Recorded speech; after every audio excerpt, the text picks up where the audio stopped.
So in life, there is something called cause and effect. When someone punishes you, it's normal to want to react, especially if you have the physical ability to do so.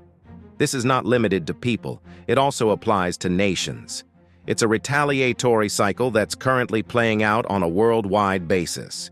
The United States has traditionally been in a position to intimidate its neighbors or impose tariffs and levies, knowing that its economic strength would back it up. But things have changed tremendously. The 10% tariff on China, which was designed to stimulate the U.S. economy, is backfiring horribly. This is not the China of the 1990s or the China of 2010. This is a whole other beast. China has become the world's leading manufacturer and industrial economy. In several crucial industries, China has not only caught up with, but excelled at the United States. Trump's so-called four-dimensional chess game is disintegrating right before our eyes. China, under Beijing's leadership, has responded to the U.S. tariffs with its own strategy. They have slapped a 10% tax on vehicles imported from the United States. This action will immediately affect manufacturers like Tesla, General Motors, Ford, and Mercedes, all of whom rely on shipments to China. What exactly does this mean? It implies that the cost of exporting big-engine automobiles from the United States to China will now be 25%, therefore imposing a hefty tax on American vehicles. Before you jump to the conclusion that this is all doom and gloom, consider its relevance.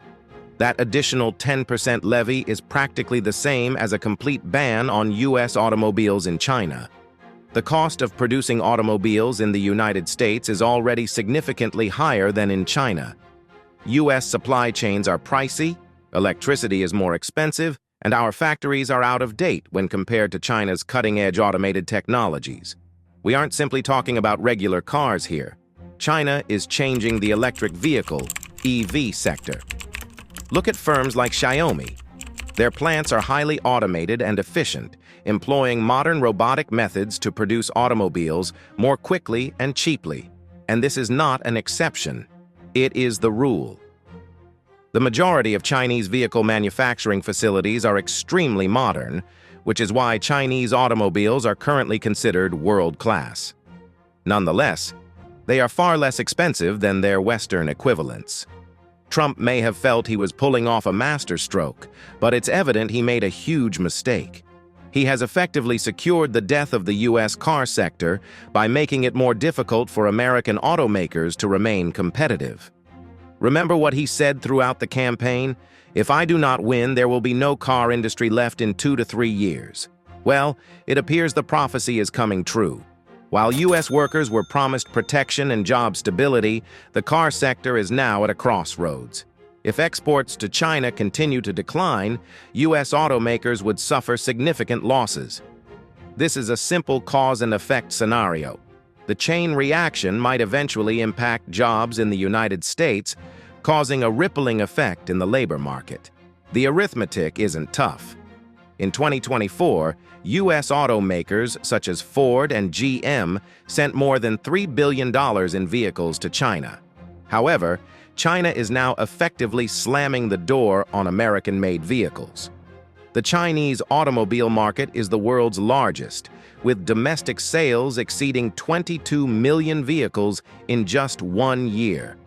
No other market comes close in size, and the level of demand cannot be replicated anywhere else. Chinese customers have a multitude of alternatives. Global brands including Volkswagen, Mercedes, and BMW have production plants. You know, we have over a $300 billion deficit. They don't take our cars, they don't take our farm products, they take almost nothing. And we take everything from them, millions of cars, tremendous amounts of food and farm products. So the UK is way out of line, and we'll see the UK, but European Union is really out of line. UK is out of line, but I'm sure that one, I think that one can be worked out. But the European Union it's an atrocity. It's in China. Local Chinese companies like BYD and NIO are gaining market share from their overseas counterparts. If American automakers can't keep up, Chinese shoppers won't notice. They'll just keep buying domestic or foreign brands that are already manufactured in China. Consider Ford as an example. Ford's earnings might fall by $2 billion or more in 2025 after their stock price plummeted 19% last year. In addition, Ford has a number of quality control concerns. When you include in the impact of China's import duties, their profit margins will be pushed even further. Their exports to China would most certainly decrease, and even if they try to sell, they may lose money on each vehicle. This is where things become complicated for U.S. corporations. While Beijing's tariffs may not have a big impact on the Chinese economy, they have the potential to damage U.S. industry. Instead of focusing on boosting home sectors, America has been obsessed with global adventures, allowing China to develop an economic ecosystem under the radar. Chinese manufacturers currently account for 32% of worldwide car production, including combustion engines and electric vehicles. Meanwhile, the United States generates just 11% of world production. The discrepancy is startling and grows year after year. Essentially, the game has shifted. The future of the automotive industry is no longer in the hands of American automakers. It is in China's hands.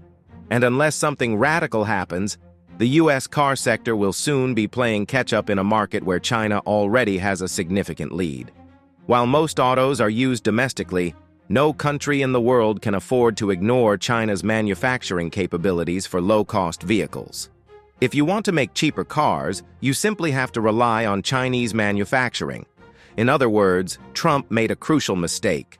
China's initial levies on U.S. LNG and coal were only the start. Beijing's decision to limit critical minerals was a follow-up. But take note of the timing of China's new tariff on U.S. autos. It occurred shortly after Trump announced his import duties on global steel and aluminum. Let's have a short glance back. Donald Trump slapped a 25% tax on global steel, which affected all exporters globally. This penalty was imposed on countries that supply steel to the United States, including Japan, Canada, and Germany. But here is the major question.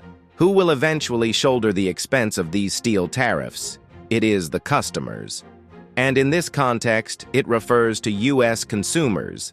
As a result, vehicles in the United States are likely to become much more expensive.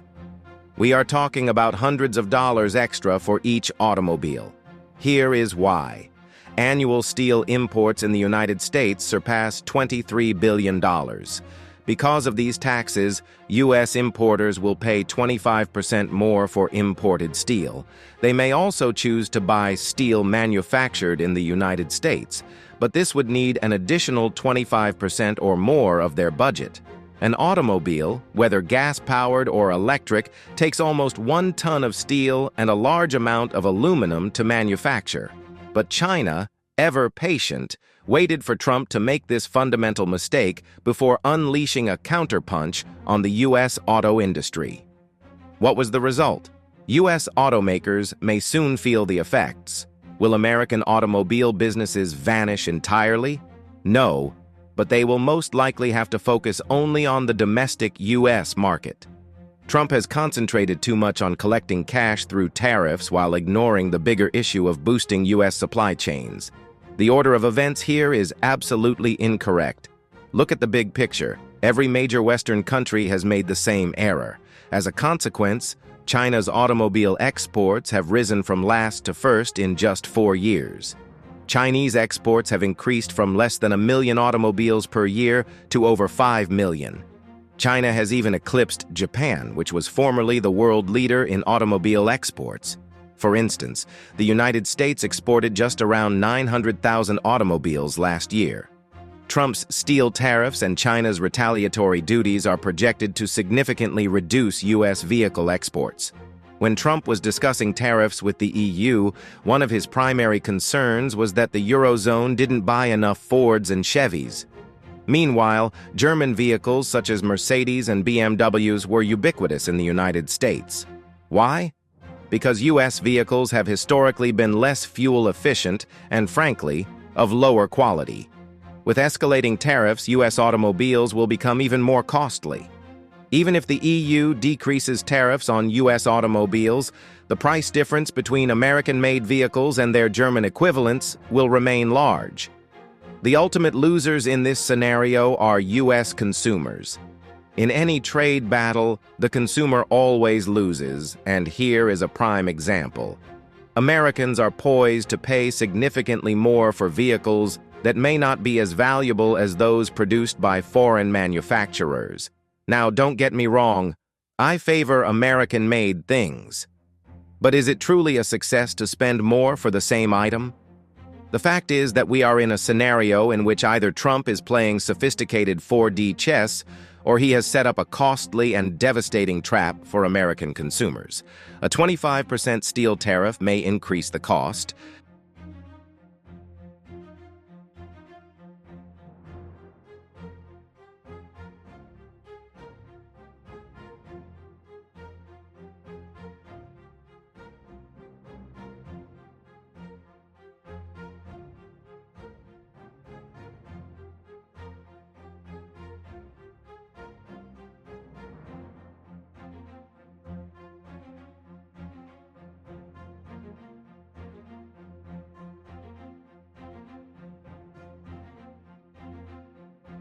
Of a new car by up to $1,500. That is a full month's savings for many U.S. homes. The main thing is this: American manufacturers are expected to hike their pricing to reflect the higher expenses. Domestic steel may possibly cost more than the 25% rise, therefore increasing expenses even further. Let us look at a comparison. Consider buying a cup of coffee at a cafe. If the price of beans rises by 50 cents, they may charge you an additional $1 for your coffee. Similarly, American firms will boost their prices, passing the expense on to you, the consumer. And if you reside in the United States, you already know how expensive it is to buy a car. Prices for almost everything linked to autos have skyrocketed. Since 2020, second-hand automobile costs have increased by 40%. Maintenance and repair expenditures are rising by 30%. Car insurance has jumped by 29%. If your car's gasket fails, you may expect to pay 20% more for repairs. The consequences of this trade war are tearing through household finances. And the worst part? If consumer demand grows too high, automobile sales are likely to fall. But that is not all. The escalation may continue. Trump is so unpredictable that anything can happen next.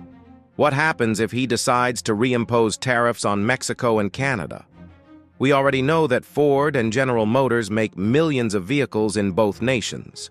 This would mean that automobiles built in the United States but sold to foreign nations would face much harsher fines. Yes, more automobiles will be made locally, but the prices will increase. It is vital to remember that we are dealing about Donald Trump. His judgments are frequently irregular and unexpected. Campaigning against Harris in the approaching elections may be a political triumph, but it is not good for the world economy, including the United States. A 25% tariff on the average $25,000 automobile will most certainly cost more than $6,000. Manufacturers will simply pass on those expenses, regardless of where the automobile is built. This is not advantageous for American consumers. Ultimately, this will result in lower sales for U.S. automakers. The main concern is how they will compete with China, which is always advancing. China's BYD has astonished the globe with innovations such as providing free smart driving systems and investigating AI integration in its vehicles. To pull this off, you need a growing market share, solid finances, and low manufacturing costs, all of which China offers. This breakthrough will have a big impact on Western automakers, and this is why Trump's trade war is so futile. Just concentrating on tariffs won't suffice. The true damage is caused by second and third order consequences, many of which we cannot foresee at this time. So brace up, for the pandemonium isn't done.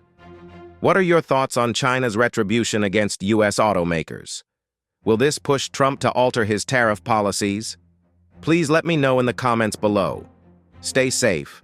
press the like button, and subscribe as we traverse these turbulent times.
Even if Mexico joins the Axis, the simultaneous release of identical retaliation measures by the three major U.S. trading partners might provoke great alarm in Washington.